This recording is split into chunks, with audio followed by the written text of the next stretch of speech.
One of the things I want to go over here really quickly, and I think it'll help with a lot of the questions. I don't know that we've explained enough about exactly what Measure I is and how it works, and what it does and does not do, and I think that will help answer some of the questions. And so to kind of give an idea of that, we have a copy of what the ballot argument is going to be against Measure I, and some of the statements from those who do oppose it.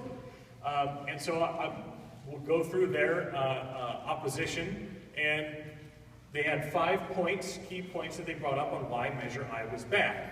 So I want to address those to give everybody here a chance to understand what Measure I is and is not. The first point is that it says Measure I claims to stop residential development outside an urban line, but Measure I exempts high-density apartments and low-income housing. That is not true. The line for around the city of Modesto, which is up here on the map, and if you want to find it at home or print up one for yourself, you can go to stampoutsprawl.com. Is it in there? Okay, it's in the packet. There's a red line around the outside. That is an urban limit line that any growth at all would have to go through the process of receiving voter approval from the residents of the city of Modesto for any project outside. So the first thing, if Modesto wants to expand their general plan outside for any purpose, not just residential, not just business industrial, for any purpose outside those lines, it must receive voter approval. Here's where a little bit of the confusion comes in. There's this little blue line that goes down Palandale, and I'll tell you it is Palandale because my grandma reminds me every day. Because back when when the Wenger family first came here in the early 1910s, there was only 3 dairies on the west side of Modesto. The Wenger Dairy, the Freeman Dairy, and the Palanda Dairy. And Jimmy Palanda called his dairy Palandale. And so I have to, if I don't say Palandale, I'm sure it's going to get back to my grandma and I'll hear about it. So there's a blue line that goes from Highway 99, east on Palandale, and north on Dale until it hits Kernan. It creates a little box up there in the northwest corner. That box would only be for business, commercial, industrial, or high-density housing like apartments. That blue line is a residential urban limit line. So the only thing that would require voter approval to go over that blue line would be traditional subdivisions. If it's high-density housing, which is more than 10 housing units per acre, or if it is business or commercial or industrial, it does not need voter approval to go inside that boundary. In other words, when the argument, and in fact, that's their second point, is while it exempts high-density apartments, Measure I places strict limits on any job center development. Well, no, there is 2,000 acres in this box that is approved for industrial and business development that does not need any further approval other than what currently exists to move into that area. In other words, there is no restrictions on developing business and industrial in that area beyond what already exists today. There is no change. So for anyone who says that Measure I is restrictive for business and industrial, does not understand what Measure I does, because this singles out 2,000 acres for business and industrial development or high-density housing. And that goes back to a point I made earlier on about smart growth. Right now, City of Modesto has a haphazard plan. One of the things that bugs me in people who come up and who are opposed to it is they say, this isn't going to work, this is going to kill any chance for any businesses that are going to come to Modesto. And my response is, I didn't realize the current system was working so well. Because the problems we have in the city of Modesto now exist without Measure I. And I think part of that reason is the city of Modesto lacks a plan. What is their plan for development?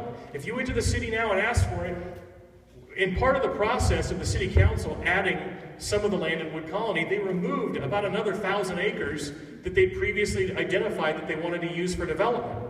If your businesses or industry that are maybe looking to come to Modesto and they've had something in their general plan for 20 years that now they decide not to and go to a different area, it doesn't look like you have your things together. What this does is develop a plan and a guideline for the city of Modesto to say, this is how we envision our city. And when you look in this area, you already have a lot of business and industry. There's a high school, there's a hospital, there's a lot of chances for development on the Kernan Avenue corridor, which has been redeveloped. And if you're talking about adding business and industry, you also have to worry about transportation.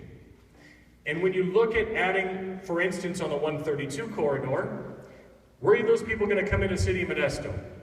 In the highest traffic area in the city of Modesto. Highway 99 between Briggsmore and the end of Modesto during rush hour is impossible. Without an accident, you're going to be at 35 and 45 miles an hour. And if you were to add an industrial complex somewhere on there where that's going to be your transportation route, the city of Modesto could not handle that traffic. But if we're talking about bringing in trucks and traffic and even commuters to the Bay Area, you have Kansas is being, or Kernan, excuse me, that's being developed, a North County corridor that's in the works. They get onto Highway 99 where traffic is already eased and it's an easy hop, skip, and a jump to 120 and anywhere else they might need to go. So this isn't a thing that was put together for people to just say, well, we're a hell no, we won't go mentality, so we're going to draw lines around the city of Modesto. This is drawn with a plan in mind to say we do have a vision for how things are going to work, not just growth, but transportation and infrastructure to make a workable solution for the city of Modesto. Third point, Measure I does nothing to stop Stanislaus County from approving all kinds of urban development right up to Modesto's border. That's true. The county does not have a history of doing that, for one. But my other answer to that is this.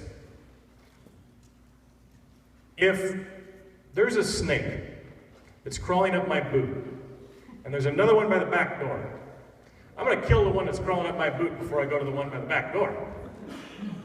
And the city of Modesto has an active current plan where they're doing an environmental impact report to study moving beyond their boundary lines in an area that does not seem to make any sense from a smart growth plan. So the first effort is to help Modesto to develop guidelines for growth that the voters of Modesto can weigh in on.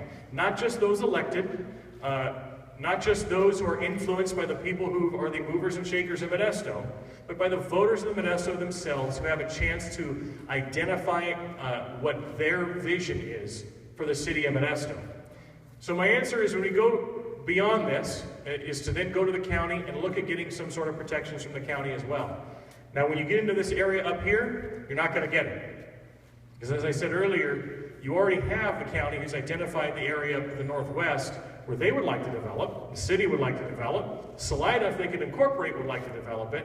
That area has a lot of targets already painted at it.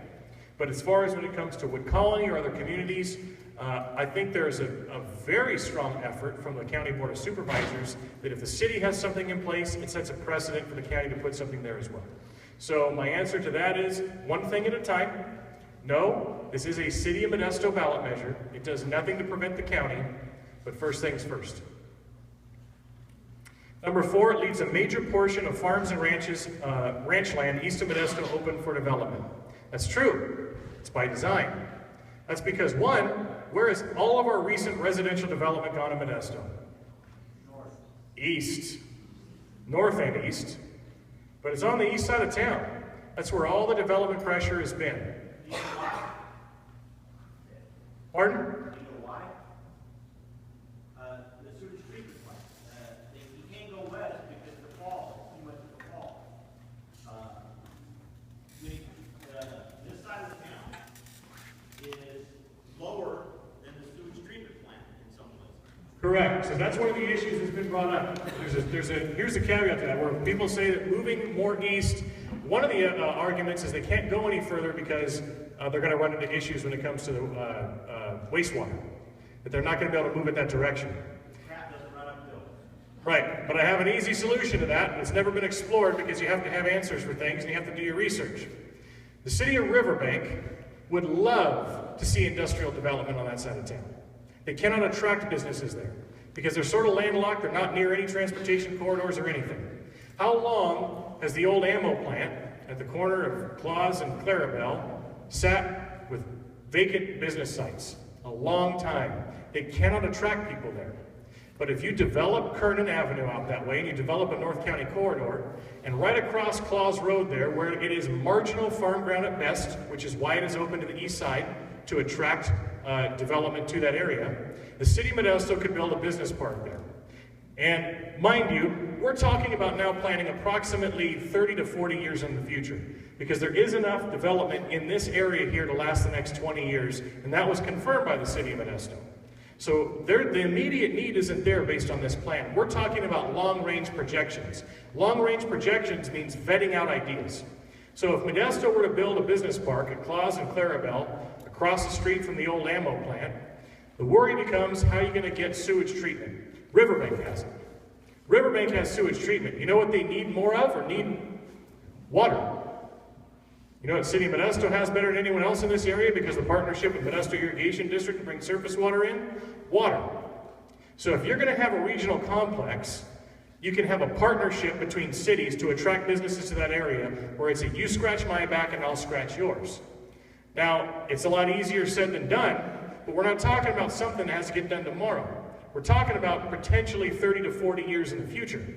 So again, we can come up with excuses all day long. Excuses don't get us anywhere. Solutions and ideas do. And that's what we have tried to develop with this plan. It's not excuses. It comes up with a guideline that we have direct answers for people's questions. Measure I encourages developers to bypass the California Environmental Quality Act, also known as CEQA, and the Modesto planning process altogether. That is a complete misunderstanding. The only way that I can think that they would put that in there is they think that if Measure I passes, this becomes the new policy for general plan amendments in the city of Modesto. And that is not true. This is an amendment to the general plan that's in addition to existing laws and rules and regulations. So currently, the city of Modesto has to go through a CEQA process, has to go through LAFCO, has to go through environmental studies before they can add any land. That would still exist with Measure I. They would just have to first get approval from the voters of Modesto before they start that process, which is helpful because if you're going to spend a lot of money on environmental reviews and studies, you would like to know that that would be well received by the people that are paying for those studies. Yes. So for people who say that this would be a violation of law, that is a complete misunderstanding and a complete lack of information on what Measure I is and how it's formed. It does not alter the current general plan status to make this the new policy. This is in addition to current policy. So if current policy provides for CEQA, which it does, Measure I does as well, it just adds a new step in the process. So those were the key points that they put out there, all of which essentially were completely unfounded except for the one that refers to the county, which is true. This does nothing to prevent the county from growing, but again, first things first. One of the other things that I do want to touch on, and it is an issue that comes up that wasn't one of the points, is that this hampers people's private property rights. People who wish to sell for development argue that this prohibits me from selling, and so you are hampering on my private property rights. And I have two responses for that. One, if you have the right to do everything you want with your property, why can't you build a shopping center there today? Because it's illegal. Because zoning laws do not prohibit it. So you do not have a free understanding to do anything you want with your property. You have to ask permission and go through a process, and even if the city council or anyone else were to approve it, in this county it still has to go to LAFCO, and LAFCO can shut you down at the very end anyway. So for people who say that this affects their private property rights, it does not, any more than what it currently exists today. The process still remains the same. There's still a process that has to be gone through. Additionally, and I mentioned this earlier, and I want to repeat it, that this does not stop growth. This simply gives the people of Modesto a voice as to whether or not they want to see growth in certain areas. And as long as it's within these guidelines, you don't even have to go to the city of Modesto. So we're talking about maybe having to go to the city 20 years from now. So let's say 20, 30 years from now, this area is developed. Along Kernan Avenue, there's development that's happened, and the city of Modesto does need to add land.